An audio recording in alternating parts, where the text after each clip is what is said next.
ఓం నమో నారాయణాయ. ఓం నమ శివాయ. శ్రీమాత్రే నమ. Welcome to our channel.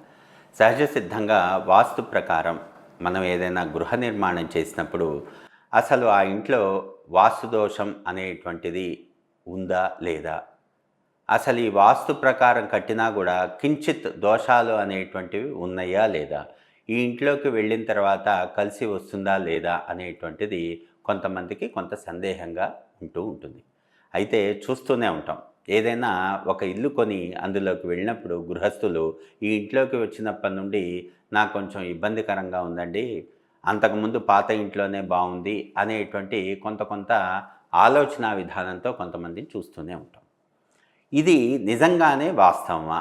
ఆ ఇంట్లోకి వెళ్ళిన తర్వాత అంతా కూడా వాస్తు ప్రకారం చేసుకున్నా కూడా వారి ఇంటికి కలిసి రావట్లేదా? అంటే ఆ ఇంట్లో నిత్యకర్మలు చేసేటువంటి ఈ క్రతువులన్నీ కూడా చేస్తున్నా కూడా ఆ ఇల్లు అతనికి కలిసి రావట్లేదా, కలిసి వస్తుందా అనేటువంటిది ఏ బేసిస్ మీద తీసుకోవాలి?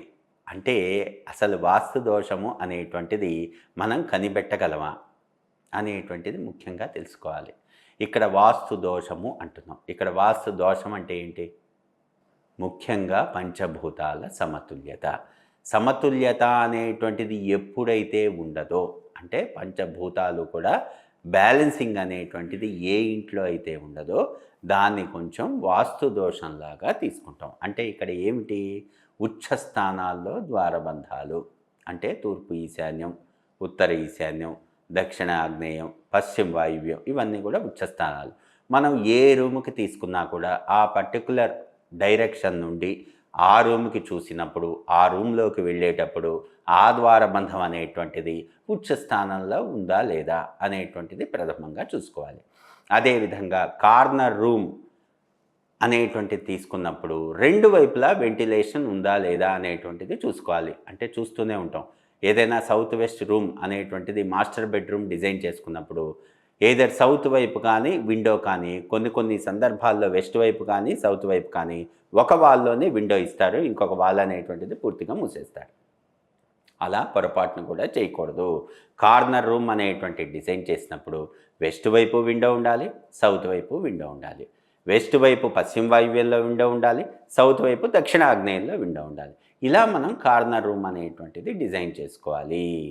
అంటే ఎందుకు ఇదంతా చెప్తున్నాము అంటే, మనం ఏ ఇంట్లో అయితే ఉంటున్నామో ఆ ఇంట్లో అన్ని ఉచ్చ స్థానాలు కరెక్ట్గా ఉన్నాయా లేదా, 4 వైపుల నుండి వెంటిలేషన్ అనేటువంటిది గృహ గర్భంలోకి వస్తుందా లేదా, గృహ గర్భంలో ఎలాంటి బరువులు లేకుండా ఉన్నాయా లేదా. కొంతమంది చూస్తూనే ఉంటాం, ఇష్టం వచ్చినట్లుగా గృహ గర్భాన్ని బరువుతో మూసేస్తారు. అలా పొరపాటున కూడా చెయ్యకూడదు. అదేవిధంగా ఇంటికి చుట్టుపక్కల మొత్తం కూడా ఖాళీ స్థలము అనేటువంటివి సెట్ బ్యాక్స్ ఉన్నాయా లేదా. ఎప్పుడు స్థల పదంలో ఇల్లు అనేటువంటిది కట్టుకోకూడదు. అంటే ఆ యొక్క పిశాచ స్థలము అనేటువంటిది కంపల్సరీగా వదిలేసేసేయాలి. అంటే ఇక్కడ పిశాచ స్థలము అని ఏమంటున్నాం, ఎందుకంటున్నాం?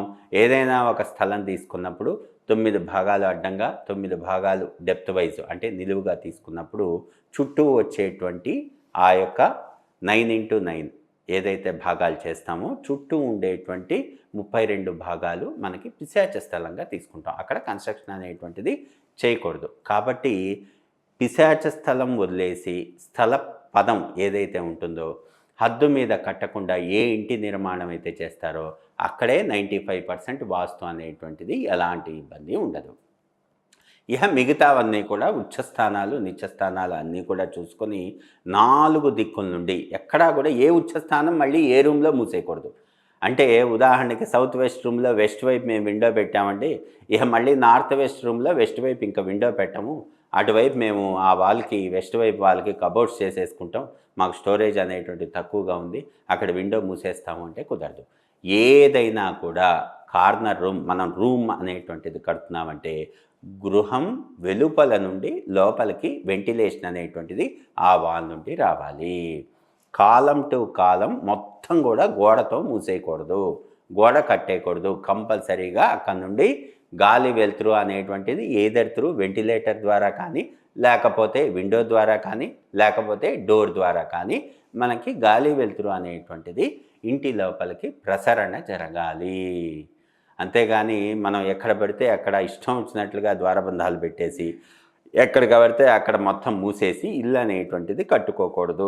కాబట్టి వాస్తు దోషం అనేటువంటిది ఏ విధంగా చెక్ చేసుకోవాలి అనేటువంటిది పూర్తిగా తెలుసుకొని వాస్తు దోష రహితంగా వాస్తు దోష అనేటువంటిది అంటే వాస్తు దోషం అనేటువంటిది లేకుండా మనం ఇంటి నిర్మాణము అనేటువంటిది చేసుకున్నప్పుడు గృహస్థులకి అష్టైశ్వర్య సిద్ధి కలుగుతుంది. మనం ఎన్ని చెప్పుకున్నా కూడా వాస్తురీత్యా ఈ విధంగా ఉండాలి, వాస్తురీత్యా అదక్కడ ఉండాలి, వాస్తురీత్యా ఇలా ఉండాలి అని అంటున్నాం. ఇక్కడ వాస్తురీత్యా మనం ఎంత చేసినా కూడా కొంతమందికి కించిత్ ఇబ్బంది అనేటువంటిది ఉంటుంది. ఇక్కడ వాస్తు శాస్త్రము అనేటువంటిది కేవలం 20% మాత్రమే. వాస్తు శాస్త్రము అనేటువంటిది జ్యోతిష శాస్త్రానికి అనుకరణ. అందుకే మనం చూసుకోవాల్సింది గ్రహబలము చూసుకోవాలి, గృహబలము చూసుకోవాలి, మనం చేసేటువంటి అనుష్ఠాన బలము చూసుకోవాలి, ఆ యొక్క దైవబలం అది చూసుకోవాలి. సంచిత ప్రారబ్ధ ఆగామి కర్మల్ని బట్టి కూడా మన జీవిత విధానం ఉంటుంది.